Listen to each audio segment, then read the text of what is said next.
Hello, ladies and gentlemen, and welcome to the channel. My name is Will, and today we're going to be looking at The Legend of Zelda Breath of the Wild. It was released on March 3rd, 2017 on Wii U and Switch. It is developed by Nintendo and seems to break the formula of Zelda a little bit. In some places, quite a lot with its open world design. And then it seems to break its formula in some ways when it comes down to temples and dungeons. And it's quite an interesting progression of the series. One thing I can say after about 75 hours of playing it is I do hope there is a mainline game which goes back to formula just for a mix-up of the series. I hope all the games in the future are not like this. So before we get started here, we're going to jump straight into the options menu. And as you can see, it is incredibly lackluster. There is not a lot here at all. It does have aim with motion controls, which as someone who is terrible with a controller and loves mouse and keyboard, this is an absolute godsend. It means I can actually make my shots. I love it when console games or games which you use a controller with and you have to do some first-person aiming add gyro controls in. I think it's fantastic. It really helps me a lot. There's a few button switches. We've changed jump button from B to X and vice versa. Apart from that, that's pretty much it. You can rebind buttons on a Nintendo Switch. So you can actually go into the settings of the Switch itself and start messing around with your controller layout. But in my opinion, that's no good. And every single game should have rebindable keys on. Doesn't matter what console, what platform. Every game should have rebindable keys without fail. Not only is it an accessibility question, but also I am used to Xbox and PlayStation layouts, them being quite similar. And when I jumped into Legend of Zelda, for the first sort of 5 hours, I was just fighting with the controls. And it really becomes this barrier to entry where you just have to fight the controls because I'm clicking different buttons when fighting enemies because it says X and I'm used to X being on the left and on Nintendo it's at the top and that kind of thing. And it's just incredibly frustrating.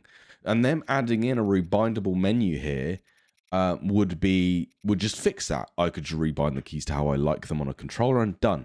No problems. The reason why the Nintendo one isn't good enough is because it doesn't change the in-game prompts. If it doesn't change the in-game prompts, then it's almost useless and really just doesn't help a lot. So yeah, I couldn't go and change it via the Nintendo menus because it didn't change the prompts and I was still hitting the wrong buttons. And then in the actual game itself, there was no way of customizing controls. So it's just really hurt the first 5 hours of my experience. But after that, after I got used to it, I really started to enjoy and open up and really engage with the game. But there's another massive complaint I have here, which is it was running on Nintendo Switch. Nintendo Switch is not a powerful console. It's just not. This game is very pretty, but its frame rate is atrocious. I'll put on screen right now some parts of the game where the frame rate just tanks. It is quite common. It is in fights, traversal, exploration, every part of the game, the frame rate will just tank. And it's just a bad experience to have the feel of the game just go completely haywire because of frame rate issues. And that's why I believe that every single game should have a full graphical options menu. Doesn't matter what console you're on, doesn't matter what system, game, console, anything. Every single game should have a graphical options menu. So you can turn off things like shadows. So you can turn off things like effects. And you can, if you want to increase or decrease resolution, depending on the system, obviously there are limitations. You're never going to do 4K on a Switch. You're never going to do 1080p on a Switch. So, but I would just like things like being able to turn off shadows or being able to lower the shadow resolution in this game. Being able to turn down the effects because there are times where there's wind effects and flame effects and particle effects, there's shadows and sunlight and all these sort of things that make the game look very pretty, but just tank my frame rate. field of view. I would love to be able to crank down that field of view on things that aren't important. And then I'll be able to like actually have a playable experience in some zones. I can't even walk away from this game and say that the frame rate is fine. It's not. It's dreadful. It's absolutely abysmal. And it really hurts the game. Is it enough for me to put the game down? No, it's not. The game is good enough, and I would say good enough. It's actually very good, and it's good enough for me not to put the game down because of the frame rate. But it can become a source of frustration, and it's just like if you had an options menu in the game. Yes, I wouldn't be getting 60 frames per second on a Switch. I'm not asking for that. What I'm asking for is a stable 30 on a Switch. It's a handheld, okay? And for me to be able to play this game on a handheld in itself is a work of genius. It's amazing. But I would like to be able to turn around and be like, okay, I get that your vision was crisp shadows and pretty effects, but knock them down, give me a stable 30, fantastic, done and dusted. And that way, you can put out your promotional material that looks absolutely incredible, and you can say, this runs on Switch. And I can turn around and say, that's very nice that runs on Switch, but I'm removing some effects, I'm removing some shadow quality, and I am getting a stable 30 FPS. That's what I would like.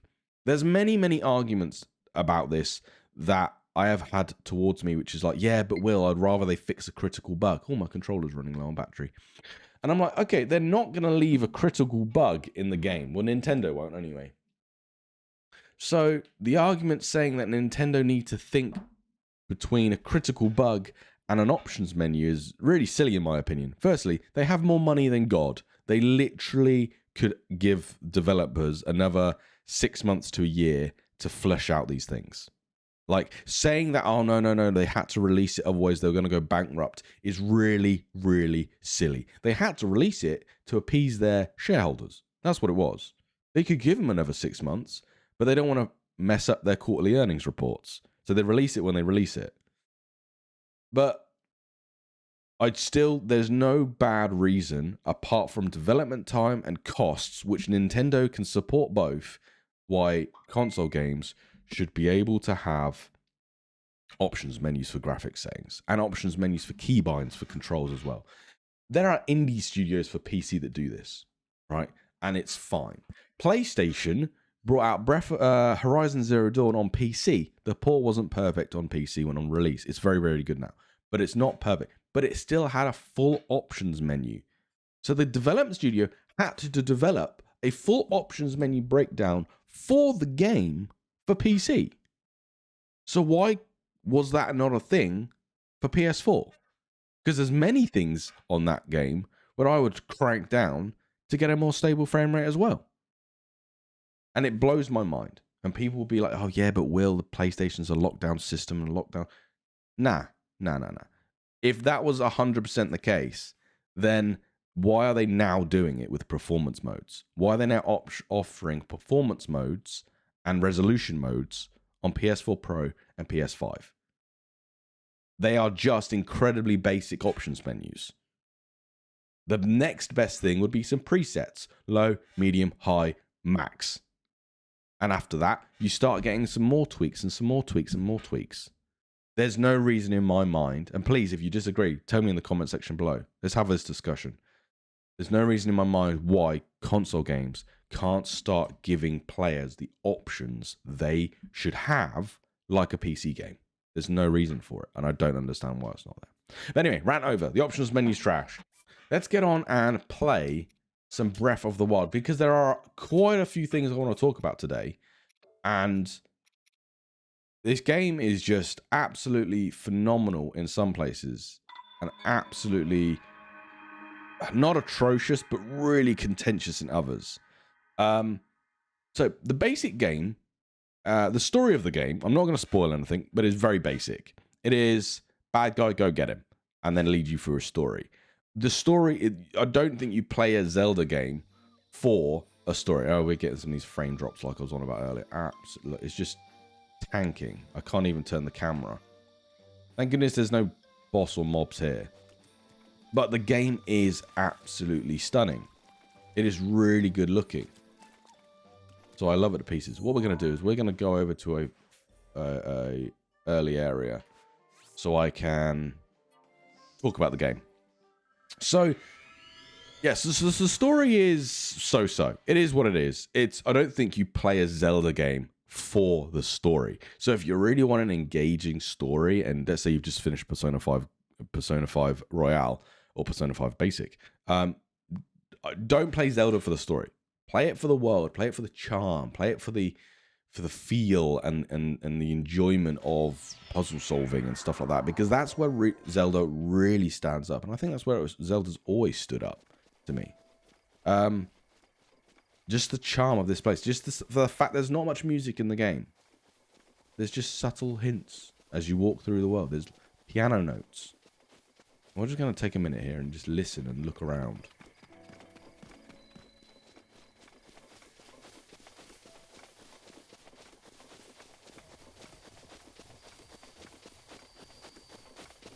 And the game just personifies charm and beauty, and it's beautiful. And I love it. I absolutely adore it. Yeah. But when it comes down to back to the options menu thing, the last thing I'll say is stuff like, I don't need to see the grass all the way up on that hill. All the way up here. I don't need to see this. Okay, I need to see the stuff around me because it is a gameplay-centric thing. Why there's grass everywhere and why you can see it and interact with it. And we'll get onto that in just a second. But I don't need to see the grass all the way up on that hill.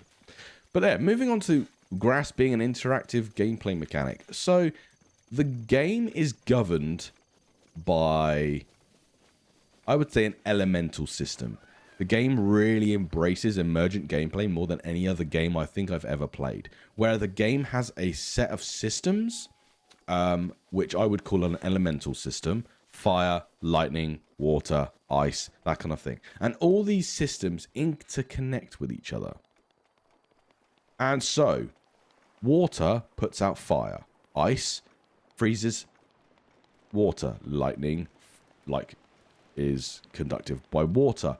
Metal is conductive, is electricity conductor. All these sort of systems, everything interacting with each other. And the whole world interacts with these systems and is based on these systems.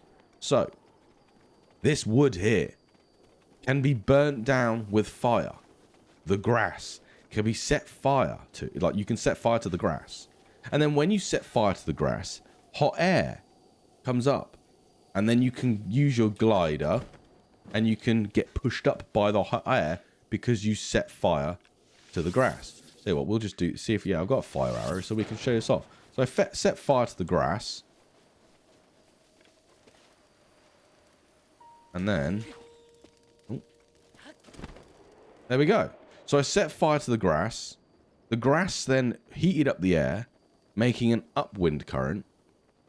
And I was able to ride that up with my glider and travel. And that is the glory of this game. The fact that they have built a system and then built a world that works directly with that system. It doesn't matter where you are, who you're fighting. Everything is mastered and ruled by these systems they have built.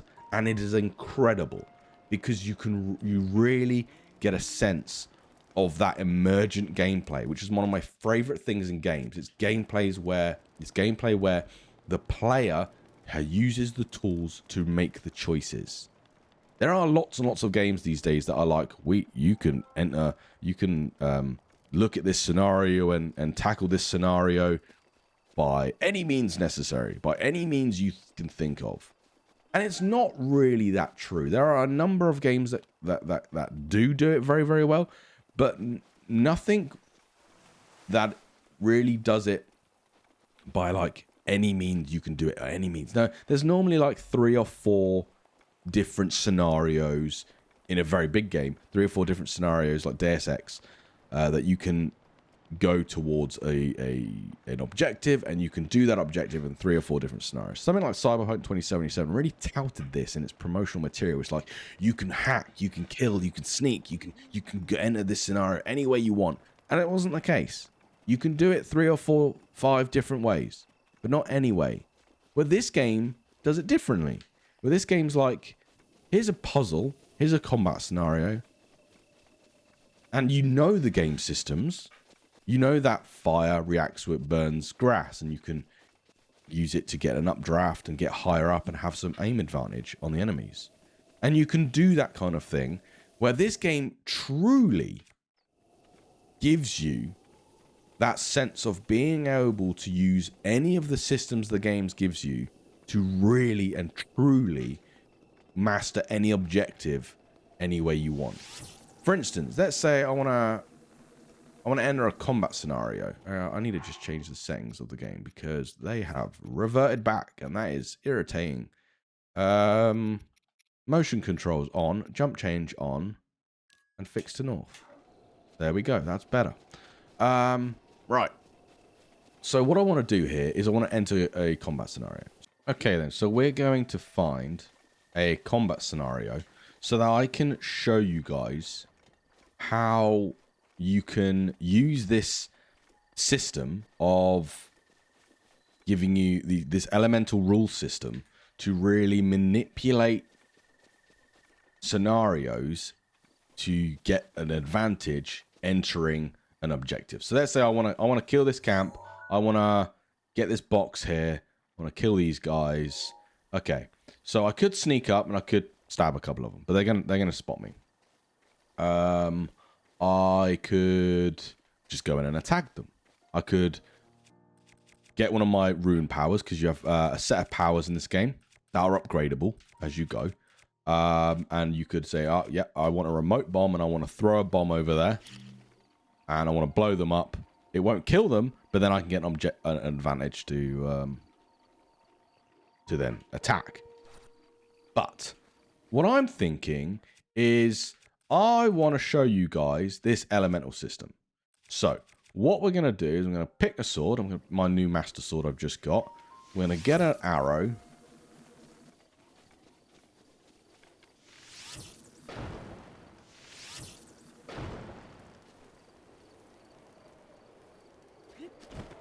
Right, so we're going to go up. And then we're going to enter bullet time from the advantage. And we're going to set one of them on fire and then blow them all up. Which is what I wanted to do originally. I wanted to use the fire, hit the barrel, and kill them all. But using that... Let's just kill this guy here. And slap, slap, slap. There we go. We're going to steal his sword because we managed to knock it out. So he's now weaponless. And then we can finish him really, really easily. And we get a chest reward for doing that little encampment. But what I did there was I used this elemental system to light the grass on fire. And then while the grass was on fire, I used the updraft of the wind to then try and get a shot on the barrel using bullet time, because it's easier to aim with bullet time than it is normal. Now I missed, but if you're a better shot than I am, which isn't hard, you would have been able to use that advantage of the updraft to get an easy shot on the barrel to kill the encampment without having to fight anything. And it's that thing where it's like, that system, that elemental system of setting fire to things can work with anything. I've had scenarios where there's been chests. I have to do a puzzle to get to a chest, and the chest is on a wooden plinth about like 20 foot high. And I've just got a fire arrow out, shot it at the wooden plinth, lit the plinth on fire, chest drops down, open the chest, hey bingo, screw your puzzle. And it's that kind of emergent gameplay that I absolutely love. It really puts a sense of, here's a set of tools that work seamlessly in this open world, go and play. And that is what I love about this game. I love the fact, I used to carry around a leaf. Now a leaf, when you use it, creates wind. So what I used to be doing is, I used to use this leaf to push around the wind, and I used to get on a sailing boat, and I used to direct the sailing boat using the leaf. And I stream over on Twitch. So every time I do a video, I will do like research streams. I play a game a lot and see what I think of it. I'm like, yeah, actually, I want to make a video of this. So hit me up on the Twitch channel. Links in the description below. But I was using this leaf and it was taking up a weapon slot. And it was really irritating. I was like, I hate the fact that I have to carry this leaf around to use boats. And someone in the Twitch chat was like, why are you using a boat? You have a power that literally creates ice in water. So instead of using a boat to traverse water, why don't you just use the ice power? Oh, I broke it. And I was like, you're right. So I end up now, if there's something in the water I want, I can just make ice bridges to that thing and get over that way. And it works brilliantly. Now, what we'll do, because I've just ran into this. This is a puzzle. Now, the world is covered in puzzles. So, what we can do here is we can use our magnetic tool. We can get this block over here. And we can dump it on this one. Okay, it's just get rid of these guys before anything bad happens to me. Bingo. And then the game's like, congratulations, you won. You beat this puzzle. We're going to give you a seed. And then you can hand these seeds in for rewards during the game. And the world is covered in these things. Absolutely covered. What we can do here is if I zoom into the very first zone, you can see all these seed locations. Now, I would like these icons to display a little bit further up because there's like 900 of them. But you can see all these seed locations, which is every single puzzle I've done. And what they've done is they've taken, in previous Zelda games, all the puzzles are very densely packed into dungeons or temples, however you want to say it. And you go into a temple, you solve the whole temple, and then you leave the temple, and you go to another temple, and you solve the whole temple, and the whole large majority of the puzzles of the game are in these fixed temples or getting to the temples. Now, Zelda Breath of the Wild takes a little bit of a step back, where there are no temples per se, and what has replaced the temples are divine beasts. And you go into the divine beasts and you solve the puzzles, you fight the boss, you unlock the divine beast. I won't get into any more than that for story purposes. But the divine beasts are this game's temples. But they are not as problem-solving, long, or as, I would say, engaging. I really like them, but they're not as engaging as a temple in a normal Zelda game. And I think what they've done here is they turned around and said, right, instead of having temples that are the primary source of problem solving in a Zelda game, what we're going to do is we're going to turn the world into the puzzle. So they have covered the world in problems. Little puzzles everywhere, absolutely everywhere. You can't walk 20 meters without finding a puzzle. You might not know it's a puzzle, but I promise you there's a puzzle every 20 meters.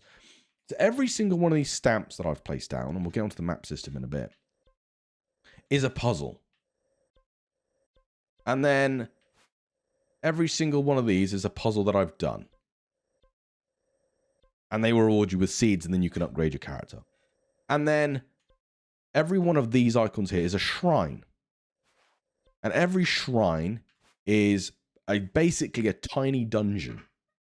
So what we can do is we can go into a shrine here, and we'll show you guys what a shrine's like. So what a shrine basically does is it says, here is a rule set, here is a problem, solve it. And they're very short, very snappy. You can sort of pick up a controller, do a couple of shrines, put it down, go have dinner. And that's fantastic for that. It just means you can play a little bit and still walk away with a reward. So if you work a 9 till 5 and you've got to get up at 6 o'clock for your commute, right? And you only have a couple of hours to spend playing in the game, the game is massive and huge, and there's loads and loads to do. But you can just sit down and play for an hour while your wife falls asleep on the sofa or reads her book or something. You can just sit down and play for an hour. And you can progress. You get the sensation of progression. And that's fantastic. Because everyone has lives to live. And we don't all have 50 hours a week to plow into a massive game. So, here's a shrine. Now, I have completed this one before, but it was a long, long time ago, and I have no idea how to do it. But in every shrine, there's going to be a chest. There's a chest here. I've already opened it because I've been here before. And you can solve the problem to get to the end, and you'll get a reward, which is a shrine token. It is one of these, an orb, a spirit orb. And every single shrine gives you the spirit orb at the end of it. And then there's additional rewards where if you go a little bit beyond, above and beyond the standard task, you'll get a chest. And that chest will have some cool weapons, cool shields, cool bows, bits and pieces in it. Maybe some resources, upgrade materials, that kind of thing. To then, again, progress you even further. So it's got a good reward incentives for doing it. So how do I get over here? So there's the wind. Now we know from wind pushes you when you're on the glider. So we could try and there we go. Use this wind to push me across and I get this chest. Hey, bingo, bongo, bango. So that seems to be the running theme of this shrine. So we can go over here and let's try and get over there. So we can go whip. Push ourselves over here. Hey, presto. And then there is a bit down here. Now, like I said, I've already done this, so there may be another hidden puzzle in this somewhere that I have already done and unlocked away or unlocked a barrier. So hopefully this isn't spoiling it too much for you. So this goes back that way. That goes to the end point and that goes down. So we can use this. Get over here. And normally there's a guy stood on here. You talk to him. He gives you a spirit orb.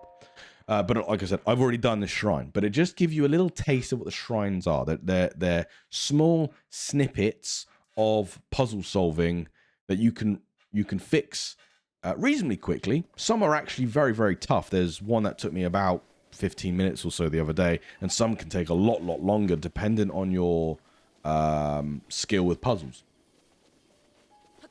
And yeah, so some are quite engaging and take a while, and some are just really short little snippets, 5 minutes here and there. And then some are combat as well. There are combat shrines where it faces you off against like a minor enemy or a major enemy, and it's a little bit of a combat contest. And you can get some cool weapons from that and stuff like that. So they're really nice little engaging puzzles throughout the whole world, and you can see how many there are. There's loads. They are everywhere. I think there's like, I think a little over 100. Yes, there's 120 shrines throughout the game. You don't need to get them all. Nowhere near getting them all, but every time you get 4, you can hand them in, and you can get yourself a heart to increase your life, or you can get yourself more stamina. So you can climb up higher mountains and fly for longer and use your bullet time for longer and sort of increase your player's power, Link's power, as you go throughout the game. And then the next thing is we will have a look at the map. And you can see the map's quite vast and it's split up into these sections. And every single one of these sections has a tower in it. And just like Ubisoft, you go up the tower and you unlock the area's map. It's a very standard open world thing. A little bit dated at this point, but it's fine. But each one of these towers can be a puzzle in itself because you have to climb up it. So what we'll do is we'll go to this one because it's quite easy. I'll just give you guys a brief hint of what you have to do. And some of these towers you can just climb up. Straight away, just climb up them, no problems. And others, you have to figure out a bit of a puzzle and not necessarily put this block here or or actually a physical puzzle, but just a different way of traversing that specific tower. So here, we've got a tower here, and you can see this trellis that goes up it, and I can climb up this trellis. And then you go from platform to platform to platform, and you can rest and then carry on working your way up. So this is quite a simple one. It's covered in water, so you come up to here, and you climb up. There you go. Done and dusted. And you get to each platform and you rest, and you can carry on going. But sometimes on these towers, and actually I can show you one, which is over... I think it's over here. This one here. Sometimes these towers are more challenging to get up to. So they are, again, a puzzle in themselves, trying to traverse these towers. This tower that we're going to is covered in corruption. And so traversing the tower is a little bit more challenging. There's enemies about, and you need to be a little bit more careful. So the towers aren't as simple as just get up there. All right, we're actually quite cold up here, because this, again, is part of the system of the game where, with elemental system like I was on about earlier, where there's a heat and hot and cold mechanic. And that works into gating content off for player progression. So I'm going to put this warm jacket on, and that's giving me cold resistance, and I can now walk around without a problem. As well as this, instead of having to put cold resistance on, what I could have done actually is I could have pulled out a fire sword or a heat or some sort of, or put a fire on the ground. And yeah, actually we can show you, because it links into the systems that I was on about earlier. So we could grab some wood, so we can hold this, and we can put it down, and then now I could just light this with a fire torch or a fire arrow, but let's say you're out of fire arrows. So what you can do is you can place down. So do I have any flint? Let's have a look here. There we go. We can place down some flint. Now, for those of you who do some backpacking, you might know that flint and metal will create a spark, and sparks will light wood. So this might be a little bit too far away. Hey, presto. Again, that might be too far away. There you go. So I've managed to hit the flint with the fire. The wood with the flint, creating a spark, creating fire. And now I have a little campfire that I can sleep at, and so on and so forth. I can sit down and sleep at it, and just generally enjoy the lovely warmth of the embrace. And you can see my heat gauge next to my map on the bottom right hand corner there. Now the heat's gone up. So what I can do is I can unequip this, my cold resistance gear, and I can stand next to it. And the heat from the fire is keeping me warm. And if I walk over here, it drops down, and my character's cold. It's going to start. My character's going to start losing life if it gets too cold. Go back to next to the fire.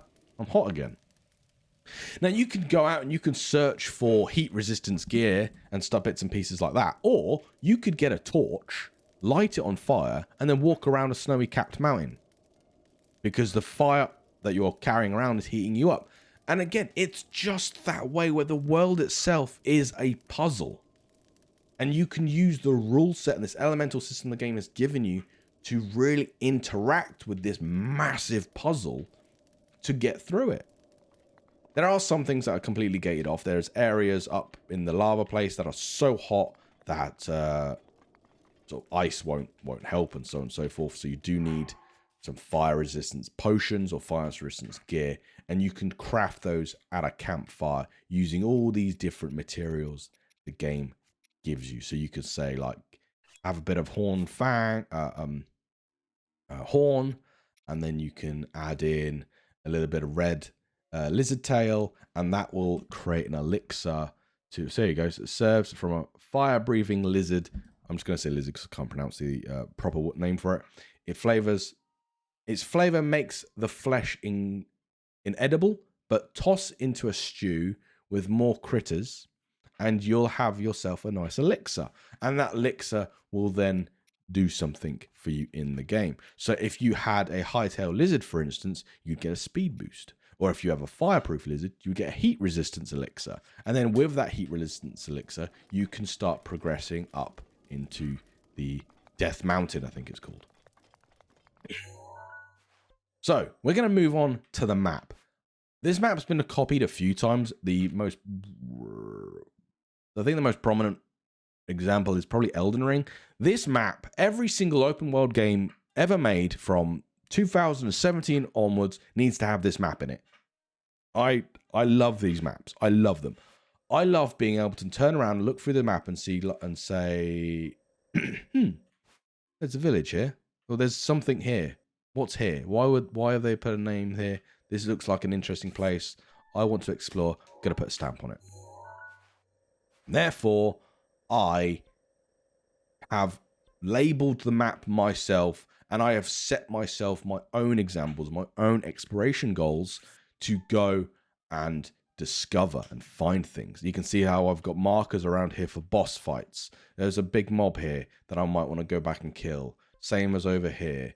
There is stars over here because I know a shrine, a prayer shrine is there. And there's one over here because I know that a shrine is at the top of this tower that I can go and unlock and do the puzzles there for.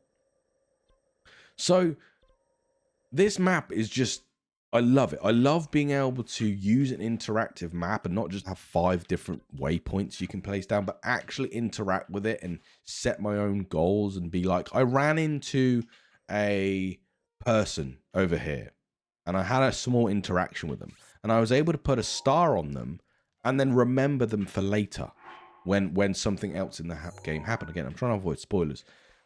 And it's that kind of interaction that makes this map so brilliantly.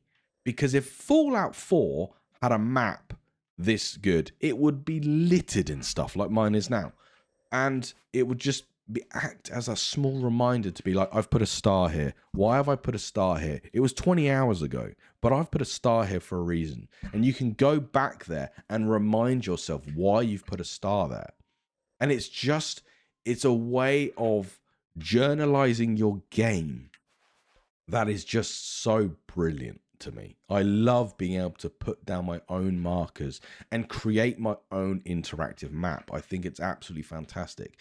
This game goes one step further when in a DLC they added the hero path system, which shows you wrong button, which shows you where you have actually traveled since the very beginning of the game.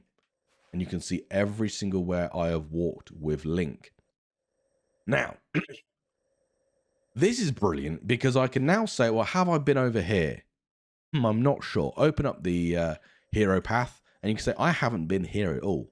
Well, I want to go over here and explore here today. And you can go and explore here and find more puzzles and more seeds and more shrines and bits and pieces like that. Which, again, is absolutely brilliant. So, one of the other things it has is the Sheikah sensor. You can set this to shrines, and then when you go near the direction of a shrine, it will start beeping. One of the most irritating things about this game, and it comes back to that options menu again, I'm sorry guys, is the audio controls for this game are non-existent. And I would love to have music, ambient noise, sound effects, all that thing in a voice, in an options menu, so I can control them myself. And the other thing is, that options menu should have Sheikah sensor on it. Because this is the most irritating noise on earth. And I want to be able to find these shrines, but I don't want it buzzing at me all the time. Give me a slider, let me knock it down, give me an options menu to turn the volume of, or the audio of this sensor off.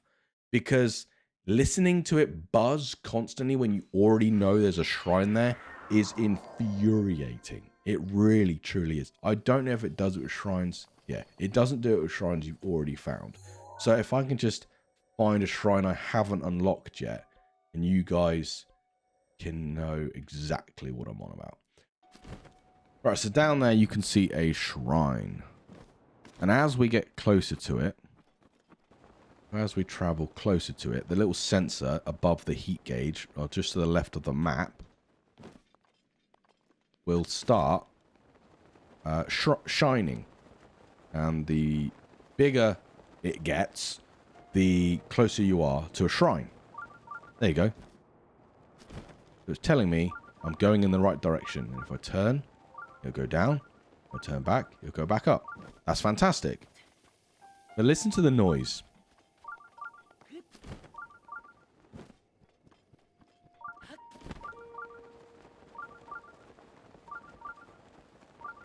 I don't need this.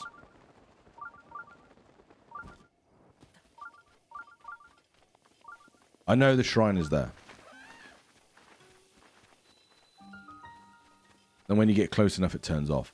But it is infuriating to fight near a shrine or to ride around, talk to NPCs, whatever, near a shrine.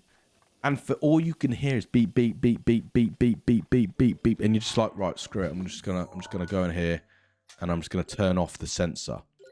And then what you do is you forget to turn the sensor off and you walk past 3 shrines you didn't know were there. It's infuriating. It's absolutely infuriating.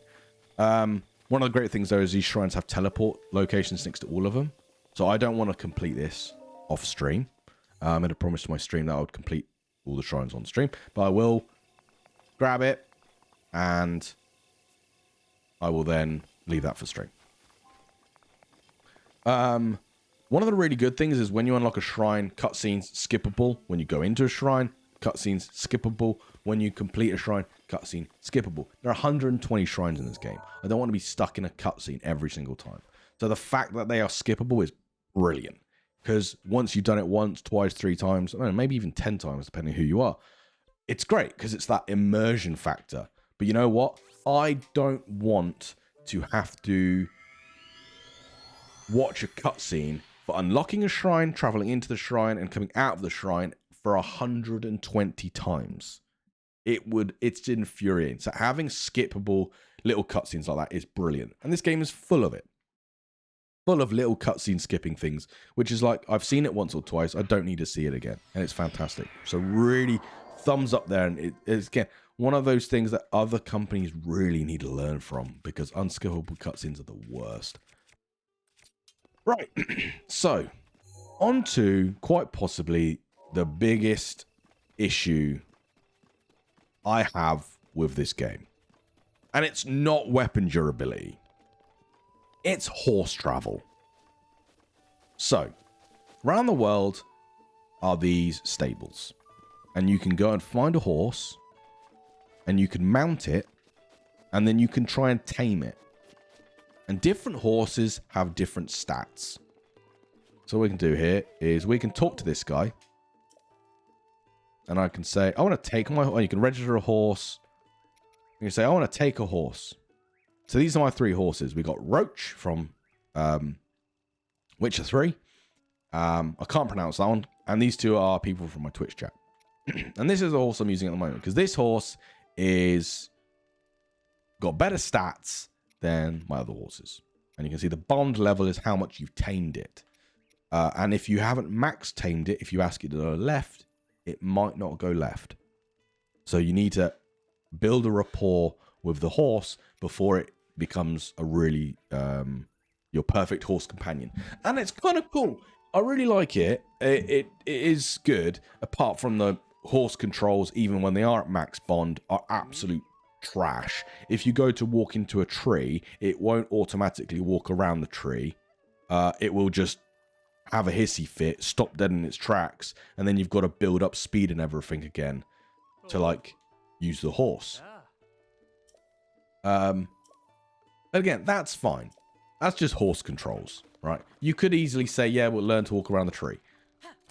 So we build up speed here with a couple of yap, and then we get up to max. We get up to our nice gallop or trot. So I don't ride horses, so I don't know. And then this horse has 3 bars of sprint. So we can sprint away.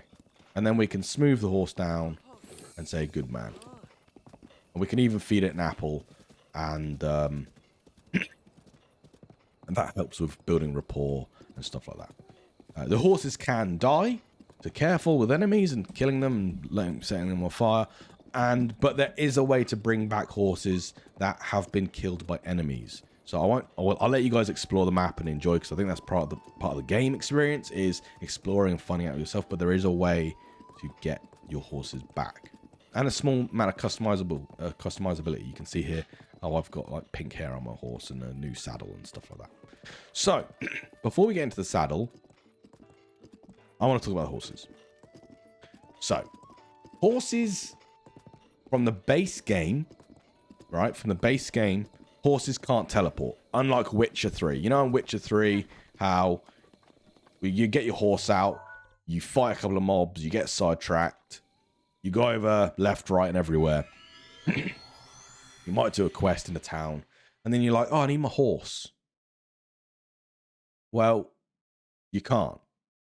It'll just say your horse can't hear you.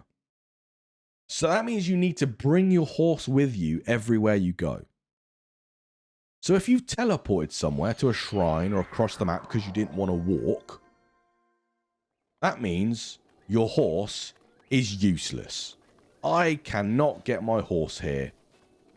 I would have to walk all the way back here and pick up my horse. Or go to the nearest stable and call your horse. Which right now is perfect, because I've gone from one stable to the other. I haven't had to gallop all that way. But if you... we'll just take the horse out again, because I want to show you guys. Actually, no, we won't, because it's fine. I want to show you guys something else in a minute. But if you were exploring a new area of the map, let's say over here,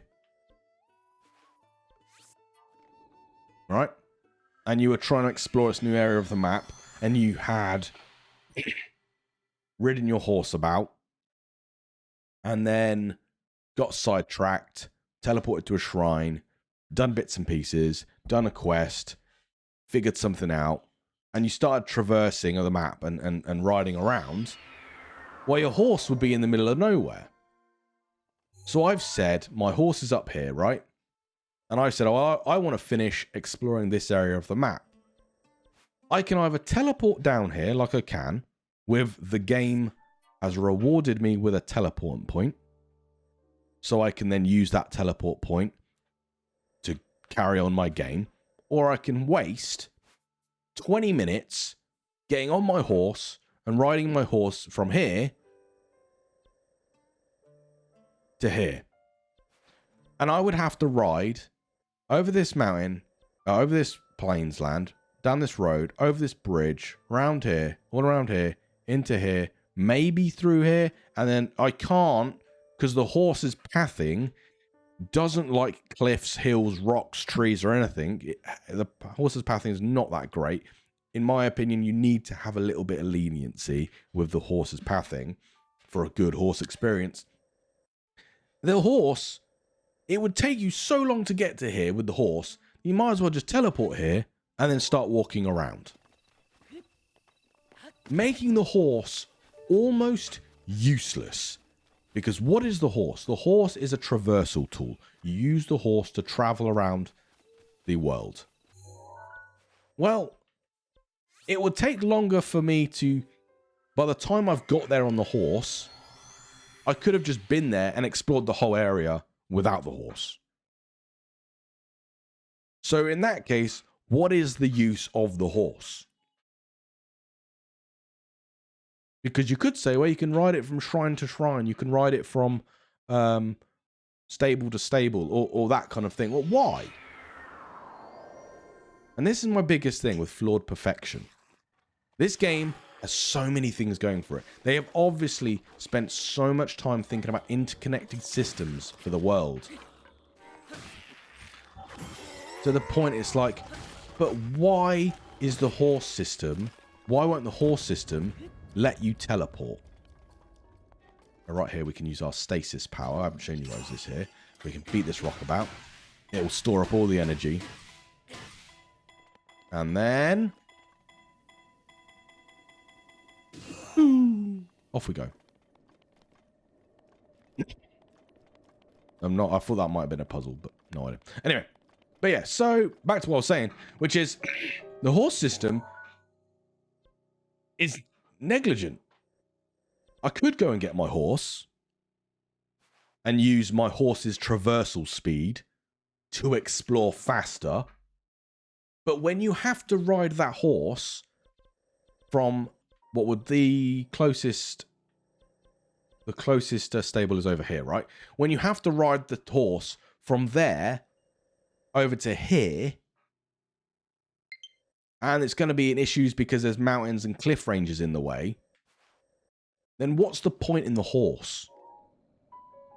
Because you might as well teleport to the tower, get your glider out, glide over here, and start exploring. Teleport to the shrine, start exploring without the horse.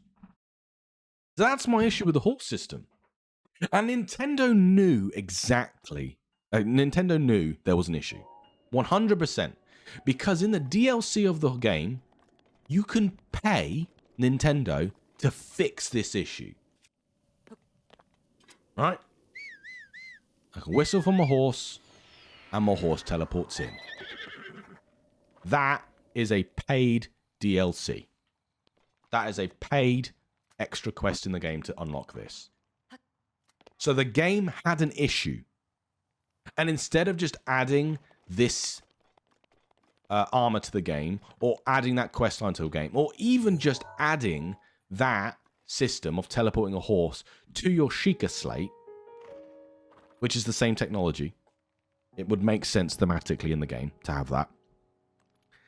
Instead of having that in the game after the fact, because sometimes you don't get it right. Sometimes developers don't get things perfect. And that's fine. That's not a problem. But what they've done is the thing that's really got my hair on end is the fact they've realized they have a broken system, almost useless system.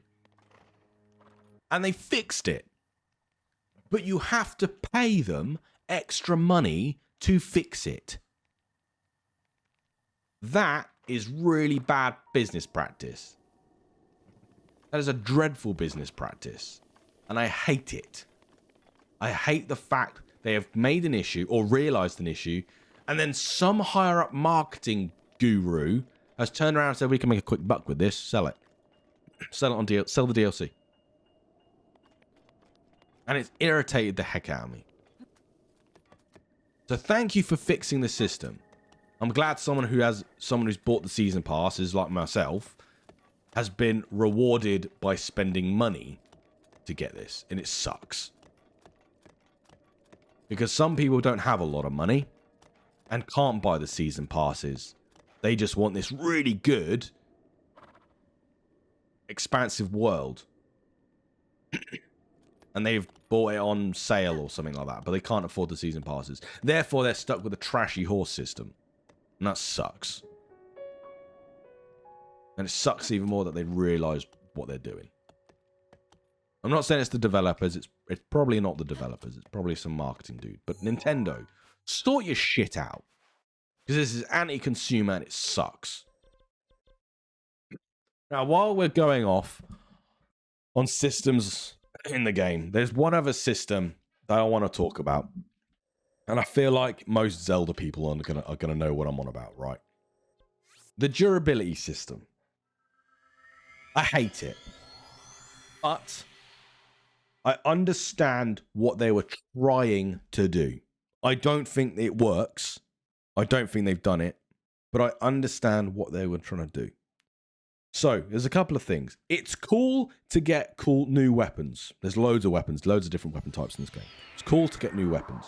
It's cool to feel more powerful. So, how do you feel more powerful and get cool new weapons? Well, what you could say is if your weapon breaks, you get a new weapon. Alright? So your weapon breaks, you're forced to pick up another weapon. And then you get a new weapon. So that kind of ticks the box of having more weapons is cool. Not having a full inventory and being like, which of my cool weapons do I pick? Which of my cool weapons do I pick? Like, what oh, I don't want to get rid of this, but there's this spear on the floor and the spear's really cool. Like, which weapon do I pick? And having that conundrum, it's a frustrating conundrum to have. I had that issue with Witcher to the point where I modded it out of the game. I gave myself unlimited bag space because I didn't want to pick. So that is an issue. It's a conundrum. But so what Zelda have said, well, we'll fix the player from having this conundrum by adding weapon durability. So you'll have a range of weapons like I've got here, and every so often one will break. You'll use it too much and it will break. And then you will be left with a slot and you can go and pick up another weapon. And then what happens with this then is as you work through the game, you'll start picking up weapons, and as you play through the game, the weapons will break and you'll be able to pick up more weapons. More cool and interesting weapons. This is my house. The game has a housing system in it. It's kind of, I bought this house, I upgraded this house. It blew my mind that this is even in the game. It's incredible. I love it. Or you have a player like me that finds cool new weapons and then just hoards them. And says, yeah, I found this really cool. I found these cool elemental swords. But I don't want to use them because they're going to break. I don't want to lose my really cool weapons because I don't want to break them. But like I've only ever found one of these swords in the game. If I break this weapon, is it gone for good? I don't know. So I now just hoard them. They sit here. They look pretty in my house. That's it. That's what happens. And we can stick a bow here. I don't know what bows I have. Do I have any nice bows? I have these. Yeah, we'll stick this here. There we go. That looks pretty. And my shields. I don't have any cool shields. I do have cool shields, but I don't have many shields to use. So what ends up happening is when you're going through the game and you get a cool sword, you don't want to use that sword because it will break. But then when sometimes you're forced to use that sword, and if it breaks, then you're frustrated because your really cool fucking sword broke. So you're right. It was cool that the weapon system has like a rotation. You pick up a cool weapon, it breaks, you pick up another one. But, so your weapon loadout rotates consistently. But when you do get a cool weapon, you are filled with this like, oh my god, this is sick, this is so cool. You're also stuck with this pit in your stomach of this weapon's going to break, I don't want to use it. What's the point of having a cool weapon if it's going to break? It's frustrating. It's annoying. But then the other point I said was, it's cool to feel more powerful. At the start of the game, oh, wrong button. At the start of the game, you get weapons like this broadsword, 14 power, stuff that's 5 power, 14 power, 2 power, 11 power, that kind of thing. And then eventually they break. And as you work through the game, so this is you start over here, and as you start traversing through the land and traversing through the game, you find harder, more difficult enemies. And you kill those enemies, and those enemies drop their weapons. And then their weapons are 5, 7, 10, 12 power level. And as your weapons break, and you pick up new weapons of the enemies you've defeated, your swords get better and better and better and better and better. So you end up with the sword selection I've got here, where I'm like, right, I'm going to use this broadsword because it's the shit one. But if I come up against a boss, I can switch up against a Knight's Claymore or the Bone Breaker, or Boulder Breaker. So that you do have this escalation curve of power as you go through the game. And as you play the game and the game gets more difficult, you do have this escalation curve, and it's very gradual. And you can tell they tweaked it and controlled it because it honestly is, the progression curve of this game is absolutely spot on. But I still have a pit in my stomach of, I don't want to use this because it's really cool looking. And I don't want it to break. But there's going to be a moment in the time where I'm forced to use it and I'm forced to break it. And it's going to suck. And I don't want that. It feels bad. So I understand. I'm not going to sit here and yell and be like, the durability system shit. Because I understand what they were trying to do. I don't think they accomplished it. But I do understand what they were trying to do with it. And it has worked to some extent with the progression curve. But I just don't. I think there's better ways of doing it. Elden Ring, which obviously came out, what, 5 years after this game came out, and it is obviously influenced by this game in some aspects. Elden Ring has a system where their weapons don't have durability, but what you have is systems in the game that upgrade those weapons. So as you explore through the world of Elden Ring, what happens is your exploration leads you to materials that then increases your power level, and you don't have to keep swapping out weapons or break stuff. You could say that the developers in Breath of the Wild wanted you to constantly try new things and constantly try new weapons, like this spear here, or this sword, or this great sword. Yeah, okay, that's fine. But I'm a massive component of player choice and developers like forcing me to do something in a game, especially a game that screams from the rooftop player choice in its world design and its system design, is really odd to me. I don't think that's what they were going for. If it is what they were going for, that's shit. Because you should never force a player to play in a specific way.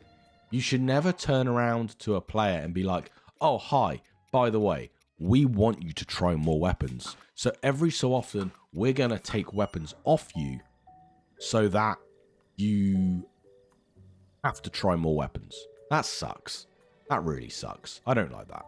I like it saying, here's a selection of weapons, go into the world, choose, play with, figure it out, see what weapons you liked, and then in Elden Ring, for instance, that's what Elden Ring does. And then eventually you find your weapon and you can upgrade it and you can have a god tier weapon of your desire. That's what I did. I went through 6 or 7 weapons in Elden Ring before I found a weapon I absolutely loved. And then I've upgraded that weapon again and again and again and haven't really looked back. And some people may say that's boring, but that's completely your choice and how you play the game. If you think that's boring, then constantly change out your weapons. It's completely up to you. So yeah. And that's the durability system. I understand, but I think it could have been implemented better with an upgrade system. And they have upgrade systems in this game. It's not like they don't have an abundance of resources that you use to upgrade your rune powers, to upgrade your elixirs, to craft food and potions. The game has an abundance of this kind of thing, and yeah, so they could have done that, and it sucks that they didn't, in my opinion. I think they could have done a better route with it. I think the only difference with this system is the Master Sword, which I've just got. I have not played with it very much, so I'm not 100%. But I have been led to believe that the Master Sword works a little bit differently, where it does have a durability and it can break, but it repairs itself over time, I believe. So that's one thing. You could say that the system is in the game to make the Master Sword feel more meaningful, but I also think the Master Sword is unique enough in its abilities to feel cool. All right, a Master Sword has the normal swish. Ooh, yay! It also has a thing where instead of throwing it, Oh, it's not doing it. Anyway, instead of throwing the Master Sword, you do a beam attack. It's probably because I'm in a village, actually, and I can't do it. But, yeah, you can do a beam attack with the Master Sword instead of throwing the weapon away. So the Master Sword is definitely a sword in the game where it's like, right, this is here to stay. But I don't think the durability system adds anything to the Master Sword. Art doesn't not artificially add anything to the Master Sword. It is definitely like the Master Sword is a better sword because of the durability system, but it's more the fact that the durability system shouldn't be in the game because of the Master Sword, if you get my meaning. There's also in the game crafting recipes where you can go and craft, or you can hand items throughout the game to certain people and they will craft you better swords, better things like that. So it's not like you're going to be permanently stuck with shit weapons. The game is designed in such a way where it is moderated quite well. And the other thing in the game is armor. Armor's quite cool. You have armor with set bonuses on it. There's a really good variety of armor. For instance, this is a DLC armor. And it's not overpowered, which is really good. You can't upgrade DLC armor. But this does have a set bonus. The bone attack up and disguised. So enemies... I'm stealthy. Enemies don't recognize me as a good guy. That kind of thing. And then you have other gear in the game, which you can upgrade. And yeah, when you wear all pieces of this armor set, you get a set bonus, which is the disguise and attack, a bone attack up, which is cool. I love set bonuses in games. And then you can also customize and wear different pieces, different sets. This has Guardian Resistance up. This has good armor. This has a special bonus so you can see the specific health of the health number of an enemy. So each bit of gear has its own thing. This is climb up speed. This is unfreezable, swim speed. This one also let you swim up waterfalls, which really helps with world traversal. So the gear is really varied and unique. I really like it. I think some of the gear looks really great. Yeah, I love it to pieces. The upgrade system's really cool. Yeah, so the gear system's really good. And doesn't have durability. I just wish the weapon system mirrored the sword system. And then I think finally, combat. Combat is a simplified Dark Souls variant. There's parries. There are dodge attacks with flurry of rushes. When you do a perfect dodge, you will... the game will give you loads of free hits in on the enemy. And that's really good. It's nice and rewarding. Feels great. Rewards you for doing a perfect dodge. Parries, very similar. When you parry an enemy, like a Guardian, for instance, you'll do massive... You'll bounce the shot back at the Guardian's face, doing massive damage to the Guardians. It really rewards you for nailing down that timing and getting good. So in Dark Souls speak, there's dodges, there's jump backs, there's attacks, there's charge attacks, there's each different weapon has a different weapon like move set, which is really cool. So you have the spears have more thrusting attacks. The sword and shield have more sword and shield attacks where you can block, but you can't block an attack with a spear. But with a normal sword, you can. You can use both in tandem. Great swords have normally bigger hitting, but you can have like these big wind-up attacks and chain attacks together. You can also, we'll jump off here and then do a big slam down. Their charge up is less of a charge up and then a release, but more of a wind up where it constantly attacks and then does a big attack at the end for all your stamina. So all in all, a good variety of weapons. This one has like attack damage up. This one has higher durability. So weapons are a little bit more unique, and that sort of thing. This sword and this sword are the same type of sword, but have a different attribute to them. So there is a massive variety of stuff in the game weapon-wise. Some of the bows are quite interesting, where you have bows that are just bows. You have bows which have attack up. And then I have a bow that will shoot 3 arrows, not simultaneously, but basically at the same time. So when you shoot an enemy, it'll hit them 3 times instead of 1. And it'll also only take 1 arrow, I believe. So, like, it's actually quite a powerful bow. It doesn't mean I want to use it, but... yeah, it's that thing where the variety of weapons, the variety of arrows, the variety of bows and armors is very, very extensive. I don't think there's a Zelda game that has this massive, extensive collection of armors and weapons, and the customizability and the durability and the that kind of thing you can do can really give you a sense of being able to take on a challenge in the game with the desired with your desired armored set. You can really customize your gear and your armor for a specific challenge, and that's fantastic. You can go in stealthy, so you wear a stealthy set with a set bonus. You can go in sword and board and have a great sword, and then some big tanky armor with lots of armor on it and lots of defense. So there's lots of ways of playing this game. There's lots of the game really rewards you for playing the game the way you want to, generally. So yeah.